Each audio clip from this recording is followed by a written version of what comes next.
On the morning of November 14th, a truck pulled into a gravel trailhead parking area in the Selkirk Mountains of northern Idaho.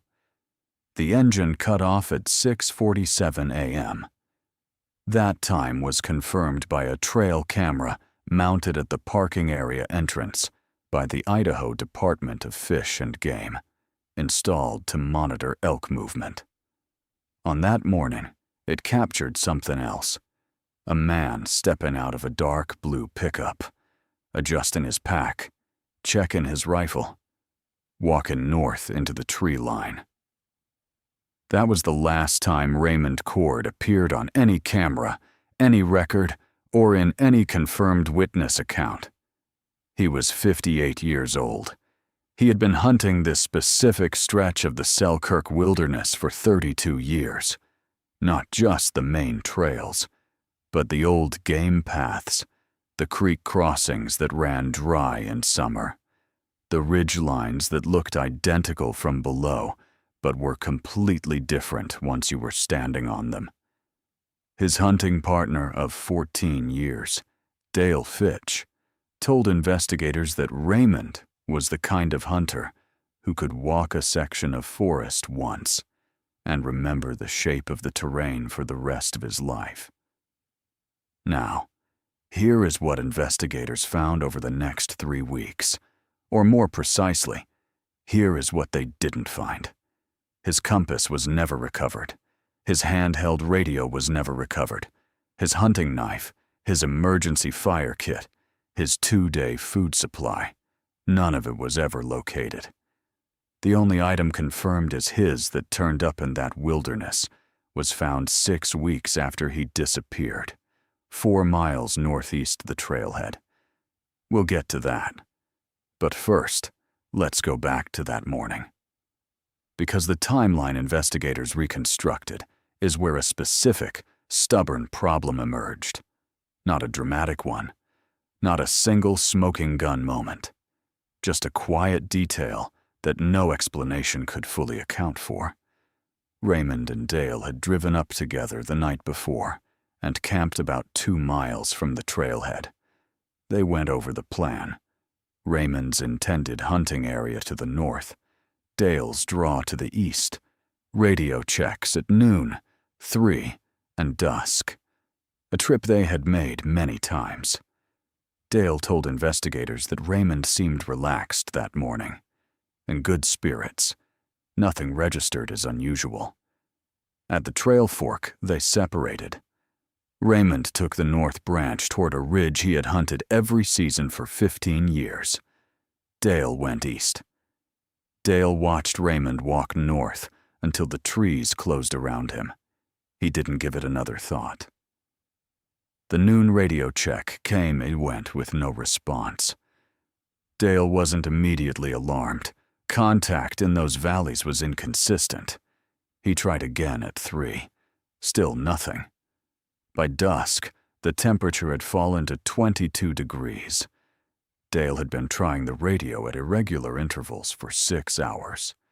He drove to the nearest cell service, 8 miles out, and called Boundary County Sheriff's Office at 6:14 p.m.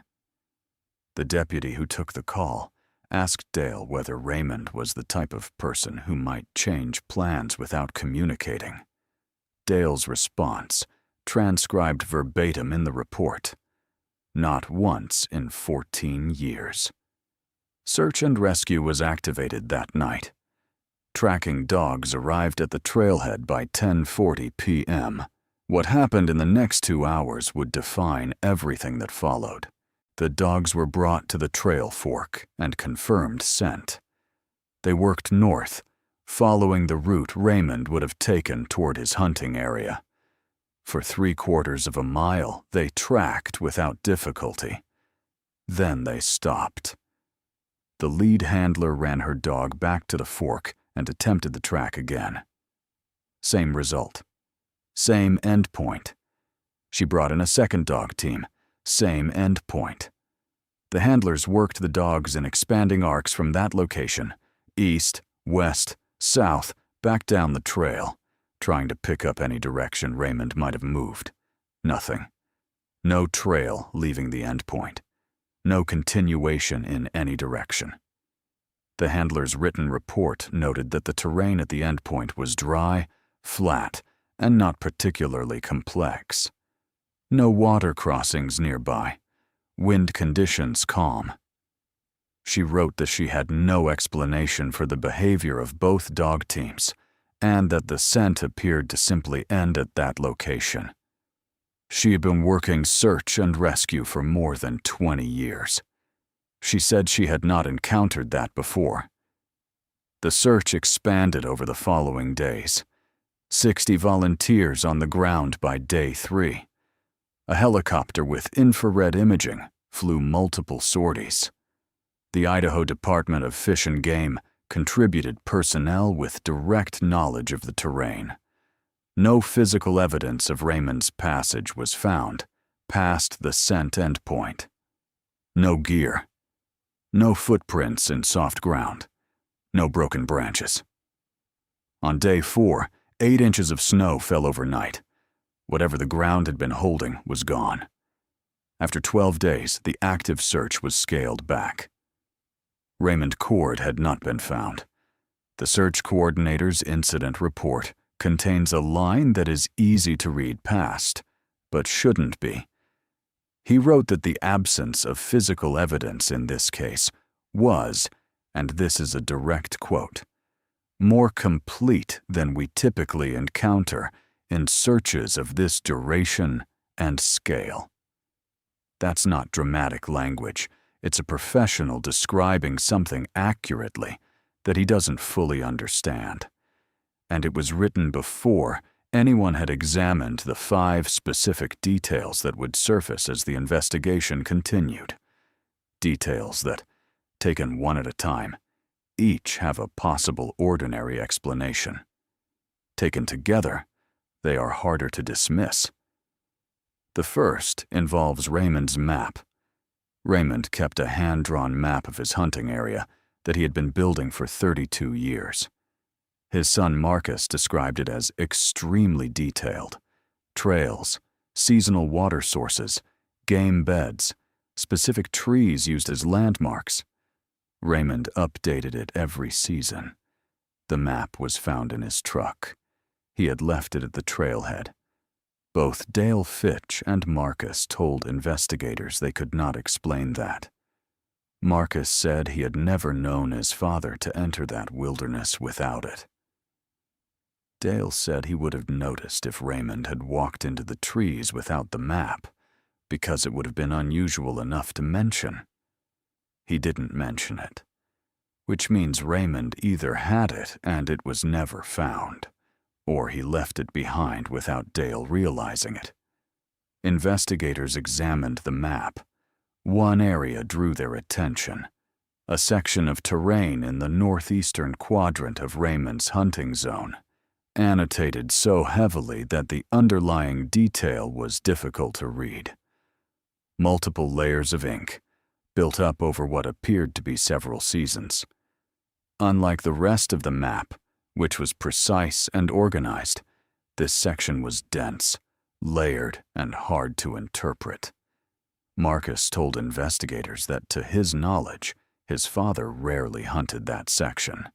Steep terrain, brushy, poor elk habitat. He didn't know why Raymond would have returned to it on the map, season after season, adding annotations to an area he apparently didn't use. That question was raised in the investigation file. It was never answered. There was one more thing about the map. Marcus told investigators that his father folded it a specific way, a habit of years, folding it so the current hunting zone was visible on the outside without having to open it. The map found in the truck was folded that way. It had been placed there deliberately, not forgotten, stored. The cold case review in 2019 flagged this as unresolved. It meant Raymond had made a decision before entering the wilderness, a decision not to take the one navigational tool he had used for 3 decades. What that decision was based on, no one has been able to determine. The second detail is a witness account that arrived too late to shape the early search. A man named Terry Holbrook had been hiking a trail on the western boundary of the Wilderness Unit on the morning of November 14th. He was not a hunter. Sometime between 8 and 9 in the morning, roughly 90 minutes after Raymond and Dale split at the trail fork, he saw a figure in camouflage moving through the trees to his north. He described the figure as moving faster than a casual walk. Adult male, average build. He could not see the face. Investigators showed Terry a photograph of Raymond Cord. Terry said he could not make an identification. The distance was too great. He wasn't saying it was Raymond. He was saying he couldn't rule it out. What investigators noted was the direction. Based on Terry's position on the western trail and the direction he described the figure moving, the figure would have been heading northeast, away from Raymond's intended hunting grounds, away from the trailhead, toward the more remote section of the Wilderness Unit, toward the section of the map covered in unexplained annotations. The search coordinator acknowledged in his closing report that the witness account, if accurate, suggested Raymond had moved in a direction inconsistent with his stated plan, and that this information reached investigators after resources had already been concentrated on the northern ridge. By the time the search expanded to the northeast, the snow had fallen and ground sign was gone. He noted that earlier integration of the witness account would have warranted different deployment on day one.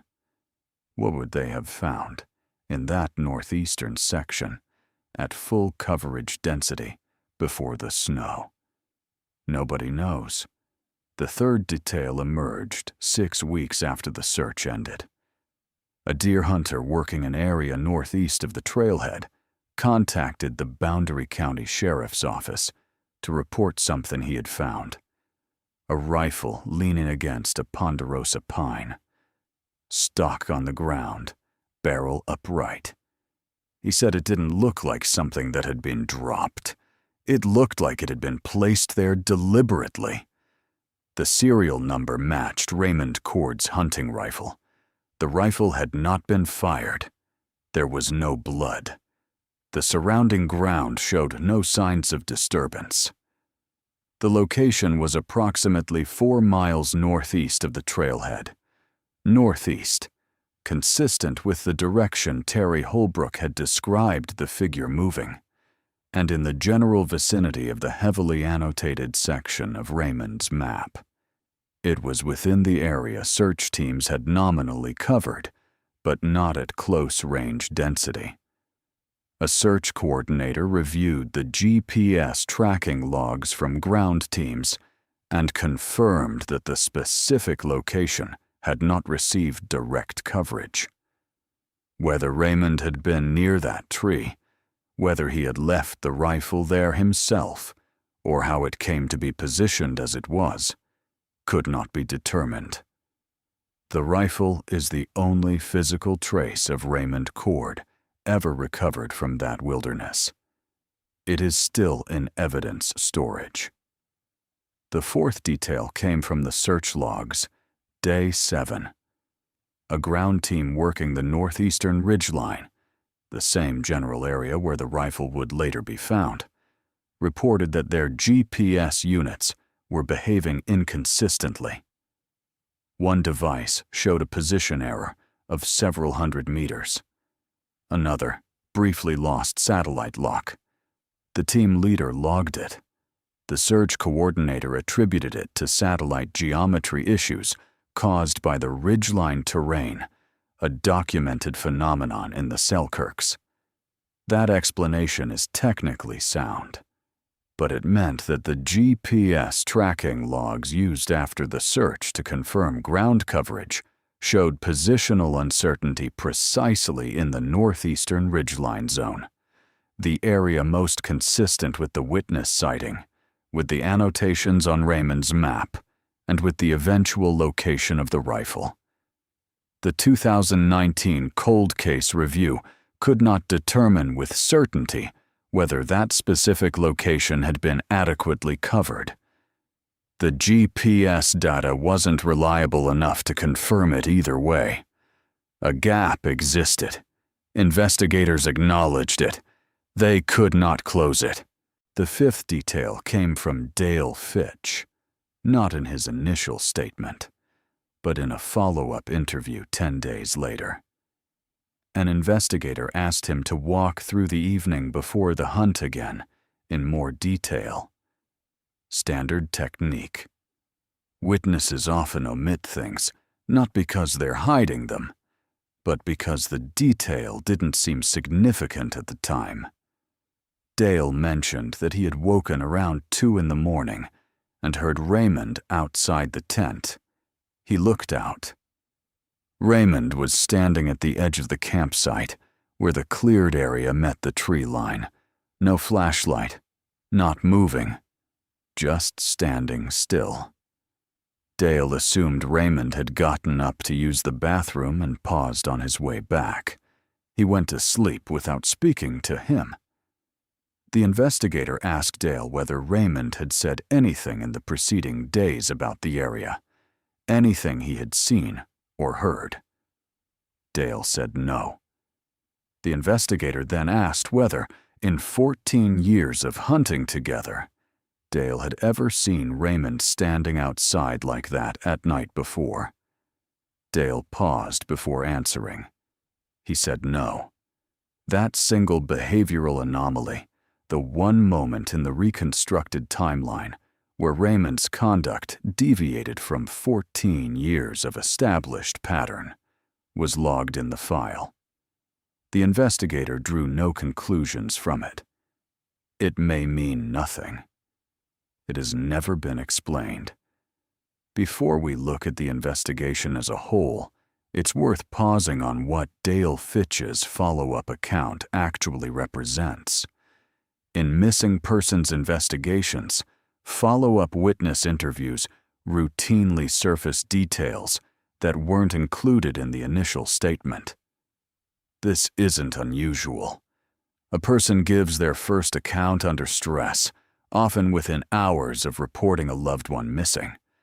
They answer the questions they're asked, details that seemed unimportant at the time, a minor behavioral change, a brief unexplained moment. Don't make the cut. The standard investigative practice is to return to key witnesses days or weeks later, after the immediate urgency is settled, and ask them to walk through their timeline again in granular detail. That's when Dale mentioned the 2 a.m. moment at the tree line. The investigator's notes from that session show he asked Dale 3 follow-up questions after Dale described what he'd seen. First, did Raymond say anything when he came back into the tent? Dale said Raymond had come back in quietly and gone back to sleep. He hadn't said anything. Second, was Raymond dressed when he was standing outside? Dale said yes. He still had his base layers on, the clothes he'd slept in.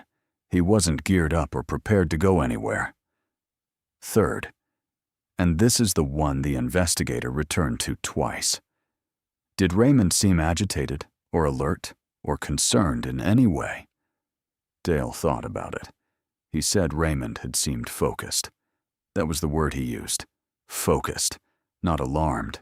Not frightened. Focused. The investigator noted that distinction in the file.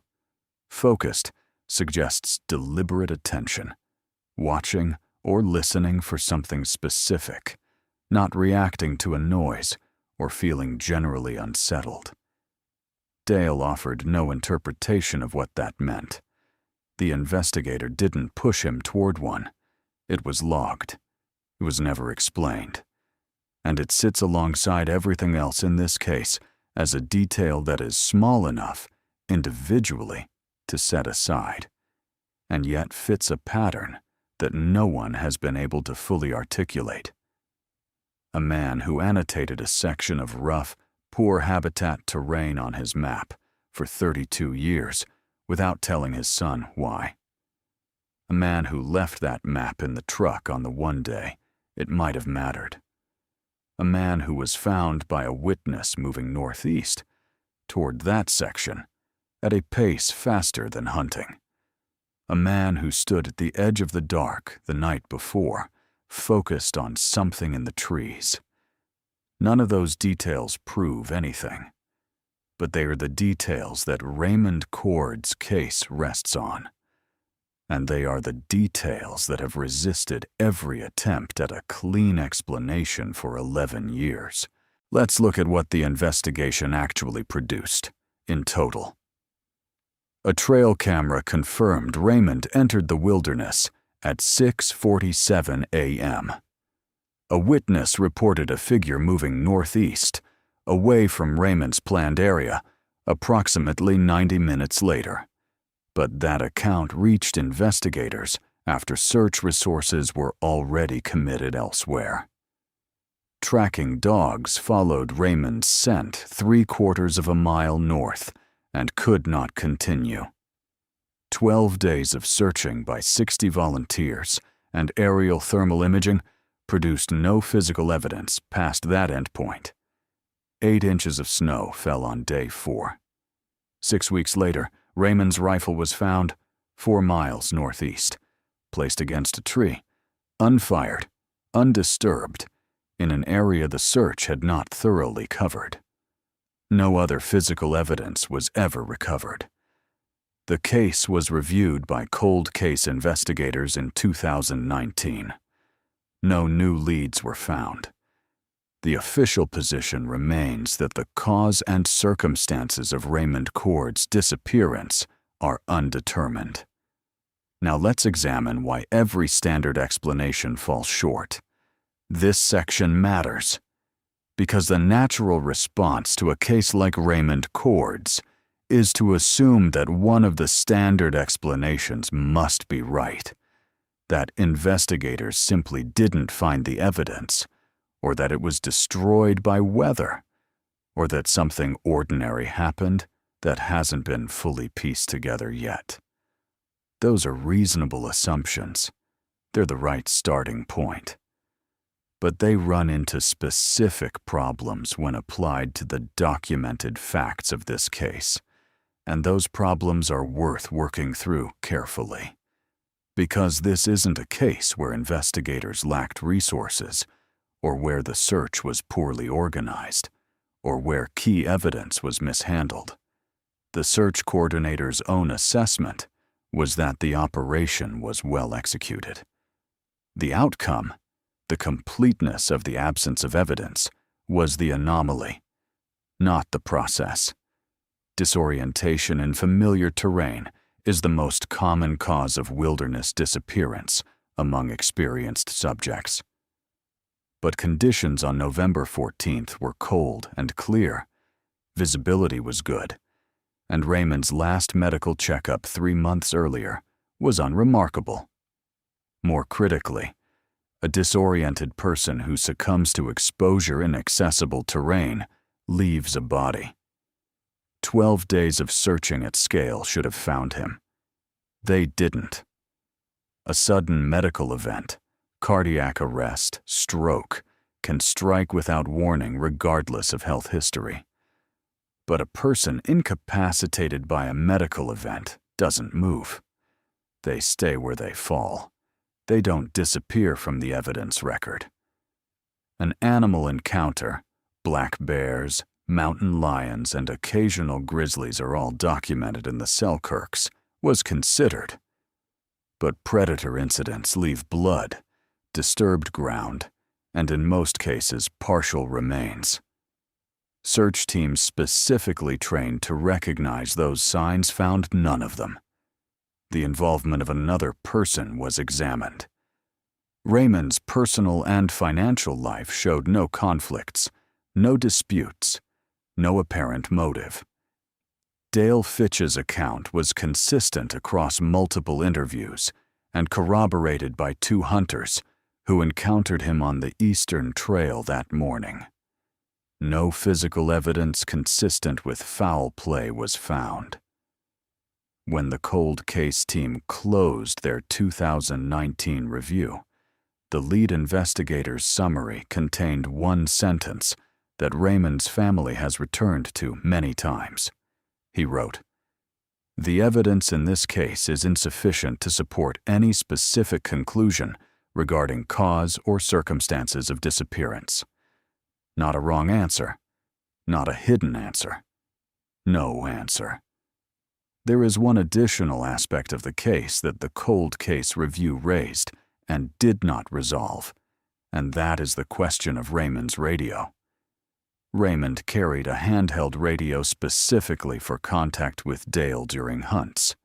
It was a model he had used for several years, a mid-range wilderness unit capable of reaching Dale's radio at distances up to several miles in open terrain, less in heavy timber.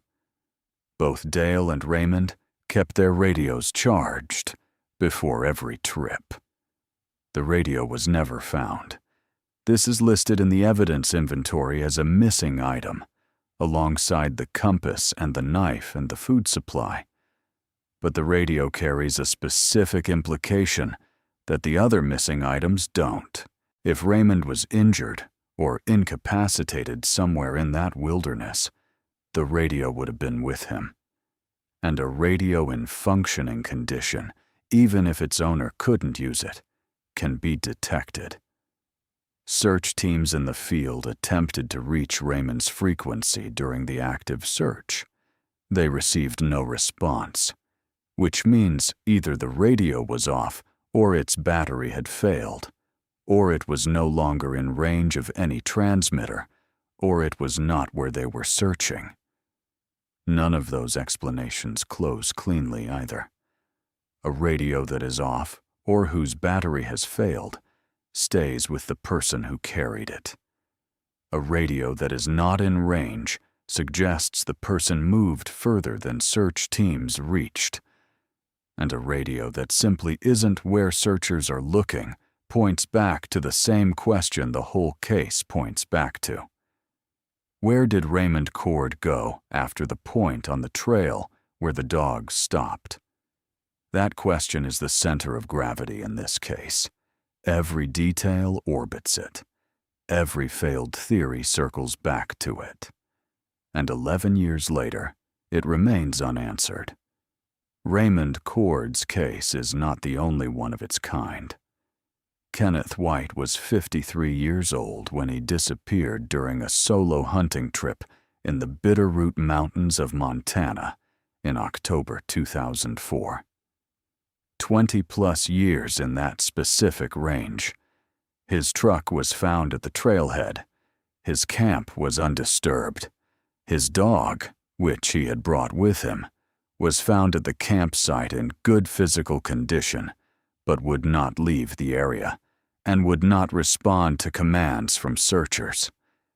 Handlers attempted to use the dog to assist tracking. The dog would not move from camp.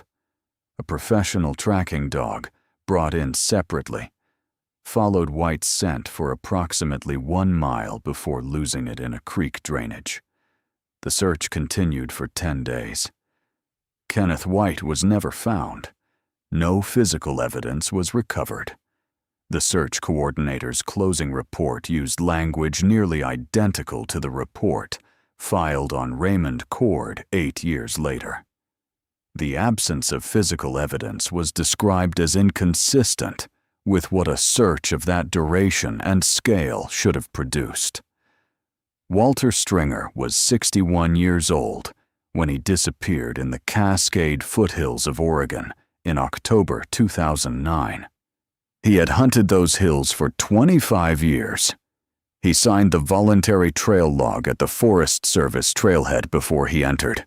His planned route, his expected return time, his emergency contact. He was methodical. He followed procedure. He was never seen again. Search dogs tracked him to a point in a dry creek bed and stopped. The search ran 9 days across that section of the Cascades. 3 months later, a Forest Service employee conducting a routine wildlife survey found a set of boot prints near a small spring, approximately 6 miles from where the dogs had stopped. The tread pattern was consistent with the boots Walter had been wearing. The prints led toward the spring. They did not come out the other side. The spring was less than a foot deep. There was no indication Walter had crossed it, waded through it, or gone around it. The prints simply stopped at the water's edge. The Forest Service employee photographed them and reported to the county sheriff. Investigators returned to the site. By the time they arrived, weather had degraded the prints beyond the point of further analysis.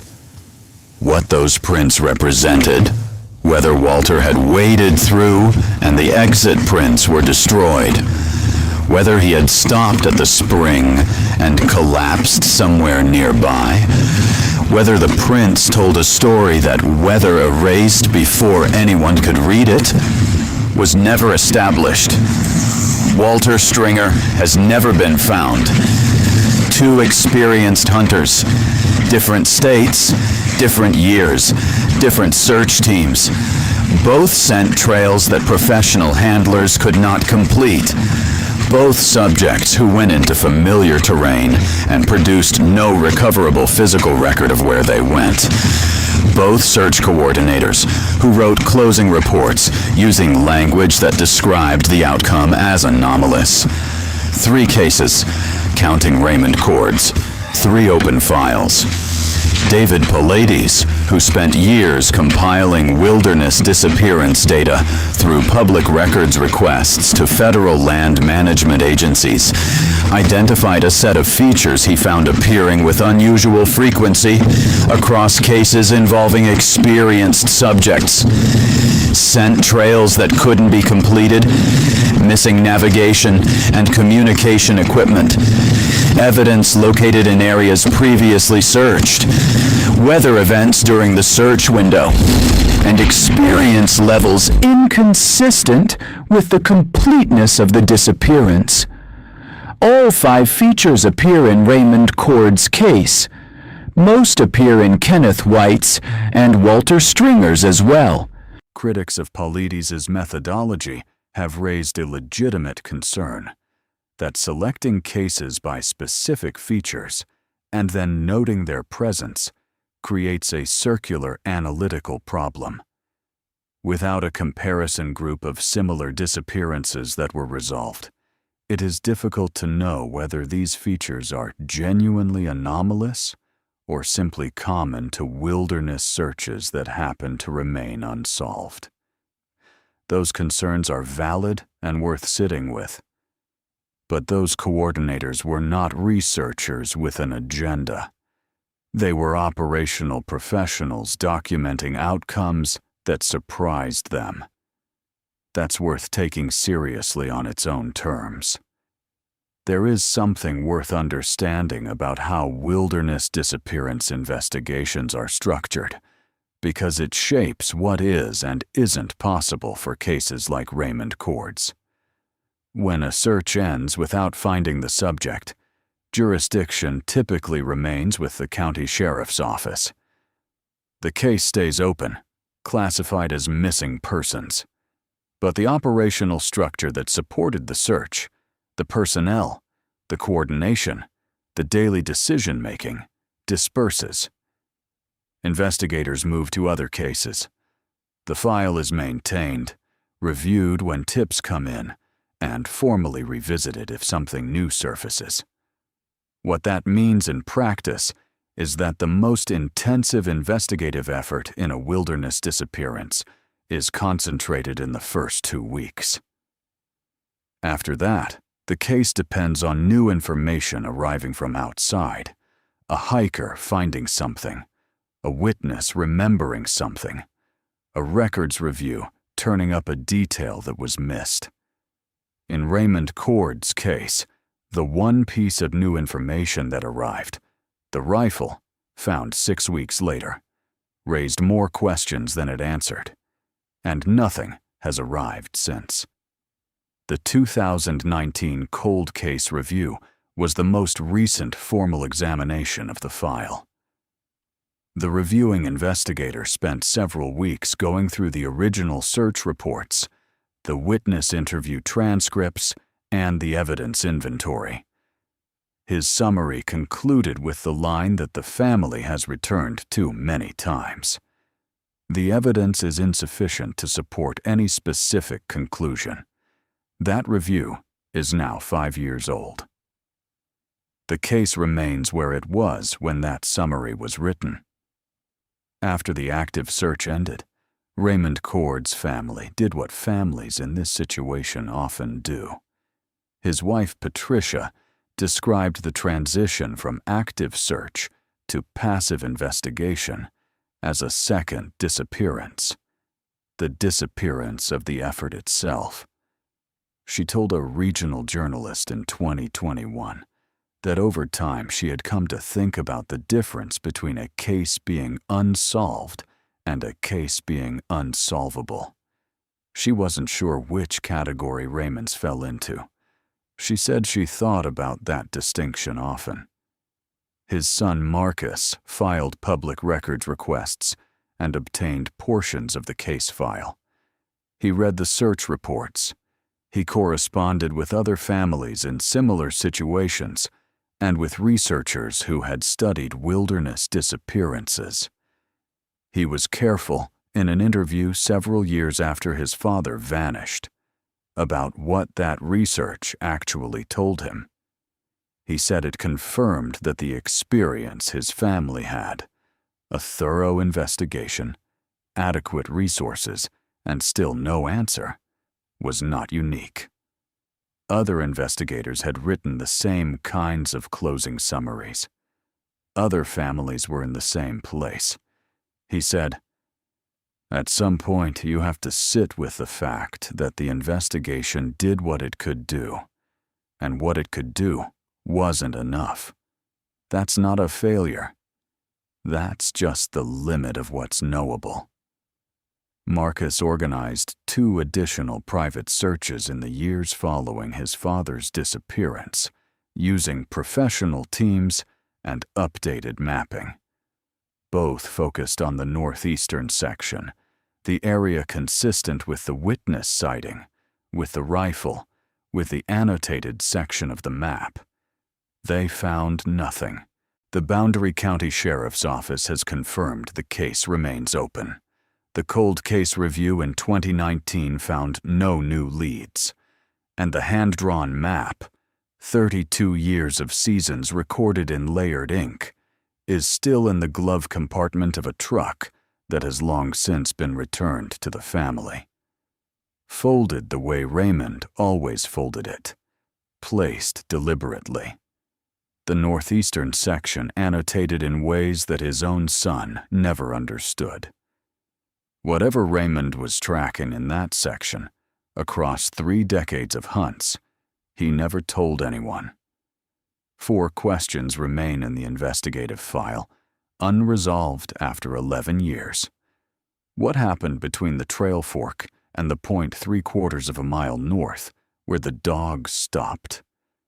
What drew Raymond back to that northeastern section of the map, season after season, in terrain his own son said he rarely hunted?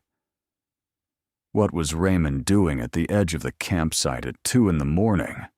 The only moment in 14 years of partnership that Dale Fitch could not account for. And why was the rifle where it was found, placed the way it was placed, in the one area of the northeastern ridgeline that the search had not been able to confirm as covered? Investigators could not answer those questions in 2013. The Cold Case Review could not answer them in 2019. They remain open. If anyone who was in the Selkirk Mountain Wilderness Unit of northern Idaho during the week of November 14th has information that has not been reported, The Boundary County Sheriff's Office is still accepting contact. Raymond Cord's family is still looking for answers. 11 years is a long time, but the questions haven't changed, and there is one final detail that is worth ending on. Not because it changes the investigative picture, but because it captures something about the nature of this case that facts alone don't fully convey. Marcus Cord, in the interview he gave several years after his father's disappearance, was asked whether he had ever gone back to the trailhead. He said yes. Once, about 3 years after Raymond vanished, he'd driven up alone, parked in the same gravel lot, stood at the same trail fork where his father and Dale had separated that November morning. He said he'd walked north along the trail, the same north branch Raymond had taken, until he reached the approximate location where the dogs had stopped. He couldn't be precise about the exact spot. There was nothing to mark it. It looked like any other point on any other trail. Just trees, just ground. He stood there for a while. He said what struck him was not that the place felt significant. It was that it didn't. It was completely ordinary. There was nothing in the terrain to suggest that anything unusual had happened there, or that this was a place where the trail record of a person simply stopped. He said, "You expect there to be something, some reason, some feature of the landscape that explains why it was this spot and not somewhere else. There's nothing. It's just a place on a trail." He walked back to his truck and drove home. The trail is still there. The wilderness is still there. Hunters still park in that gravel lot every November and walk north into the Selkirks. Raymond Cord's case file is still open, and the spot on the trail where the scent ended, the spot that looks like any other spot, is still just a place. Ordinary, unremarkable, with no explanation attached to it. That's where the investigation stands. That's where it has stood for 11 years. And that, more than anything else in this file, is what makes this case worth remembering.